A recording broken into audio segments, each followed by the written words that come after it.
Olá, meu nome é Aaron Soares e eu serei o instrutor de vocês na resolução das questões de matemática, ok? Propostas pela Univesp nesse primeiro semestre do ano de 2018, na qual eu fui aprovado para o curso de Engenharia da Computação e espero que no segundo semestre você também seja aprovado, aí que nós possamos estudar juntos e chegarmos aos nossos objetivos aí. Então vamos lá, a questão de número 51, ela tem uma matemática base, um cálculo base para que ela seja resolvida. E qual que é esse cálculo base? É a análise combinatória, sim. E o que é uma análise combinatória, né? Então eu fiz aqui um breve resumo do que é. Então antes vamos ler a questão número 51 que diz: em um quadro para chaves, há uma fileira de 6 ganchos vazios. 3 chaves distintas devem ser posicionadas nessa fileira, sendo uma em cada gancho, de modo que entre duas chaves imediatamente próximas sempre tenham exatamente um gancho vazio. Questão: o número de maneiras diferentes de se posicionarem as chaves nesta fileira de ganchos é... Então aqui, que está em amarelo para a gente, ele vem nos dar a informação de que há aqui um problema de contagem, né? Algo sobre grupos, né? Então assim, um número de maneiras diferentes de se posicionarem essas chaves, esse grupo de chaves, né? E quando eu falo de grupo de posição, eu falo de análise combinatória, tá? Então, o que é uma análise combinatória? A análise combinatória é um conjunto de procedimentos que possibilita a construção de grupos diferentes formados por um número finito de elementos de um conjunto sobre certas circunstâncias. Tá? A gente vai ver quais são essas circunstâncias. Arranjos, permutações ou combinações são os 3 tipos principais de agrupamentos que são possíveis de construir, então aí com análise combinatória. Então, para uma questão de análise combinatória, nós temos um diagrama que nos ajuda e muito, entendeu? Esse diagrama ele vem para nos informar se a questão é uma questão de permutação, tá? Simples ou de elementos repetitivos, se é um arranjo ou se é uma combinação de acordo com algumas perguntas que você faz para a própria questão ali. Então, para uma questão de análise combinatória, nós sempre estudamos o diagrama da análise combinatória. E o que é isso? Esse diagrama ele nos permite a saber qual fórmula usar, ou qual tipo de agrupamento que será. Se nós vamos precisar fazer uma permutação de elementos repetitivos, uma permutação simples, um arranjo ou uma combinação, né?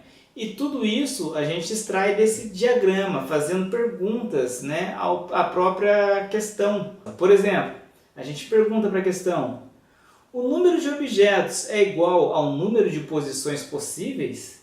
Se sim, você faz uma outra pergunta: tem elementos repetitivos? Aí aqui, se a resposta for sim, você vai usar o quê? A permutação com esta fórmula. Agora, se não tem elementos repetitivos, você vai usar a permutação simples. Agora, se você perguntar para a questão: o número de objetos é igual ao número de posições possíveis? For não a resposta, então você faz uma outra pergunta: a ordem importa?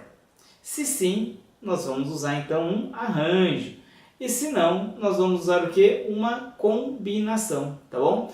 E lembrando que todas elas eu tenho esse ponto de exclamação aqui, né?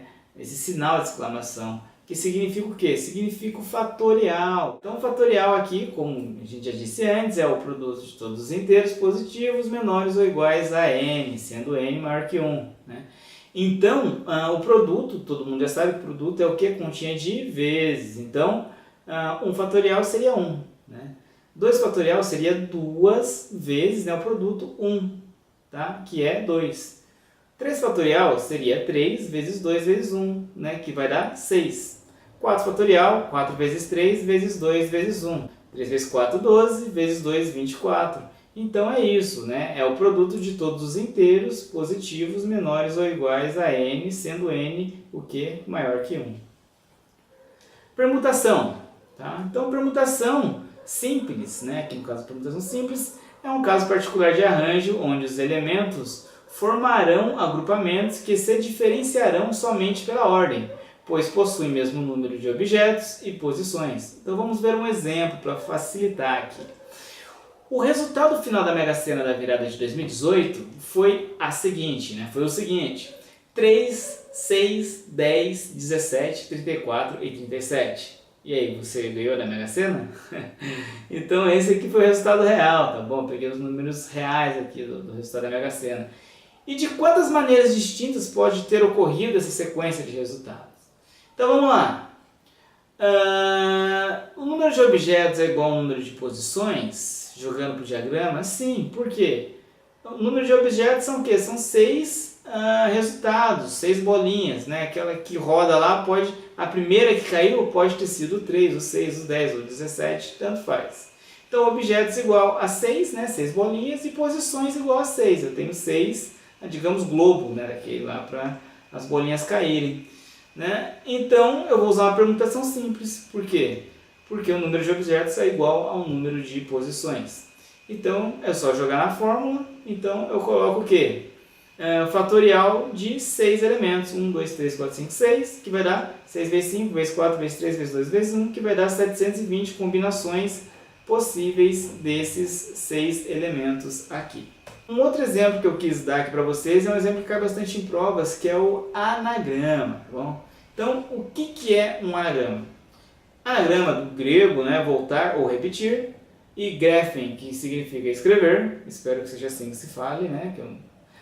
É uma espécie de jogo de palavras resultando do rearranjo das letras de uma palavra ou frase para produzir outras palavras, utilizando todas as letras originais exatamente uma vez. Um exemplo conhecido é a personagem Iracema, claro, anagrama de América, a palavra América. Então, Iracema aqui é um anagrama da palavra América, né? Então, se você rearranjar essas letras aqui, você forma Iracema com a mesma quantidade de letras. Então, aqui eu tenho uma permutação simples, né? Sem elementos repetitivos, tá? No caso, determinar o anagrama da palavra resolvi, resolvi não repete nenhuma letra. Então, o número de objetos é igual ao número de posições? Sim. Por quê? Eu tenho aqui 1, 2, 3, 4, 5, 6, 7 posições e 7 letras. Objetos iguais a 7, posições igual a 7. Tem elementos repetitivos? Não. Então, eu vou colocar nessa fórmula aqui, da permutação simples, que é o quê? Fatorial do número de letras. No caso, 7. 7 vezes 6, vezes 5, vezes 4, vezes 3, vezes 2... vai dar o que? 5.040 combinações, ok? Permutação com elementos repetitivos. Então, no caso, determinar o anagrama da palavra matemática. Aqui já é um pouquinho diferente. Por quê? O número de objetos é igual ao número de posições? Sim. Por quê? Eu tenho aqui 10 letras e 10 posições que essas letras podem se alocar. Porém, tem elementos repetidos aqui. Sim. Por exemplo, a letra A, ela se repete 3 vezes. 1, 2, 3. A letra M, 2 e a letra T, 2. Então, letra M, 2 e a letra T, 2 vezes também. Então, eu vou colocar o que? Nesta fórmula. Então, a parte de cima aqui, que é o denominador, são o que? As letras repetidas. Então, no caso, eu tenho 2 M's, 2 T e 3 letras A, né? Que é o que a gente separou aqui, que vem para o denominador, e 10 o quê? 10 letras. 10 posições. Então, resolvendo essa fração aqui, você vai ter o fatorial de 10, né? Fatorial de 2, como a gente viu lá, é 2, né? 2 vezes 1 é 2. Fatorial de 2 é 2 também. 2 vezes 2, 4. Fatorial de 3, 3 vezes 2 vezes 1. Então, 2 vezes 3 é igual a 6. 6 vezes 4, 24. E resolvendo isso daqui, você vai chegar ao total de 151.200 o quê? Posições, anagramas que podem formar a partir da palavra matemática. Ok? Arranjo. Então, o arranjo. O que são arranjos? São agrupamentos onde a ordem dos seus elementos faz a diferença. E o número de objetos não é igual ao número de posições. Então, vamos ver aqui um exemplo. Por exemplo, em um sorteio existem 10 bolas enumeradas de 0 a 9. Determine o número de possibilidades existentes em um sorteio no qual o prêmio é formado por uma sequência de 6 algarismos. Então vamos lá. Número de objetos é igual ao número de posições? Não. Por que não? Porque eu tenho 10 bolas, tá? E eu tenho o quê? Uma sequência de 6 algarismos apenas, tá? 6 algarismos de o quê? De 10 bolas. Então, objetos, 10 bolas, posições 6. A ordem importa? Sim, a ordem importa. Por quê? Se eu pegar uma sequência de 6, eu vou ter, por exemplo, 0, 1, 2, 3, 4 e 5. Eu fiz uma sequência de 6, que é totalmente diferente dessa sequência, 5, 4, 3, 2, 1. Então, a posição, ela realmente importa, ok? Então, se a posição importa, eu vou usar essa fórmula do arranjo. Então, eu coloco aqui, né, o N, que é o quê? É o total, né, de bolas aqui no caso, numeradas, e 6, que é o quê? A quantidade sequencial que eu preciso fazer. Resolvendo isso, vai dar um total de 151.200 também, entendeu? Aqui, só uma curiosidade, 10 menos 6 vai dar 4, e esse fatorial, com esse fatorial do denominador, eu posso o quê? Eu posso excluí-lo, ok? E resolver apenas aqui o numerador, que vai dar este número. Ok, e a combinação? Bom, a combinação são agrupamentos onde a ordem dos seus elementos não faz a diferença e o número de objetos não é igual ao número de posições. Exemplo, um diretor de RH precisa escolher 3 funcionários para um evento em um grupo de 8 funcionários. Determine o número de maneiras diferentes que ele pode realizar a escolha. Então vamos lá. O número de objetos é igual ao número de posições? É claro que não. Por quê? Eu tenho 8 funcionários no total e eu tenho apenas 3 funcionários a serem escolhidos destes 8. Então, não, ok? Então, eu tenho o objeto aqui, no caso funcionários, 8, posições 3, né? Eu quero 3 funcionários que eu tenho que escolher. A ordem importa? Também não importa. Por quê? Eu tenho 8 funcionários, mas eu não classifico esses funcionários aqui, eu não tenho uma classificação para eles, então não importa, aqui eu até escrevi, não importa dos 3 funcionários serão escolhidos, pois eles são considerados iguais entre os 8 a serem escolhidos, então eles não têm diferença entre eles. Então a ordem aqui não importa. E quando o número de objetos não é igual e a ordem não importa, eu vou usar uma combinação. Tá? E a combinação, eu venho com essa fórmula, N, então, que é o total, eu coloco 8, e 3 o quê? 3 possibilidades, 3 funcionários aqui que eu vou usar. Eu coloco na fórmula, então, 8, 8 menos 3 e 3 fatorial, né? Tudo fatorial.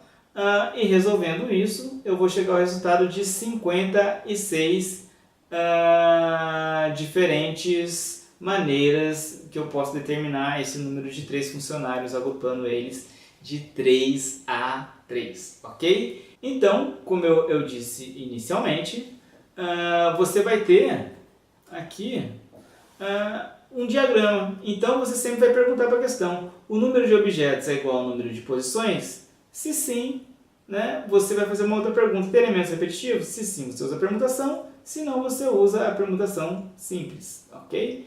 Se você fizer a mesma pergunta aqui, se o número de objetos é igual ao número de posições possíveis for não, a ordem importa? Você faz uma outra pergunta. Se sim, você vai fazer um arranjo e se não, você vai fazer uma combinação.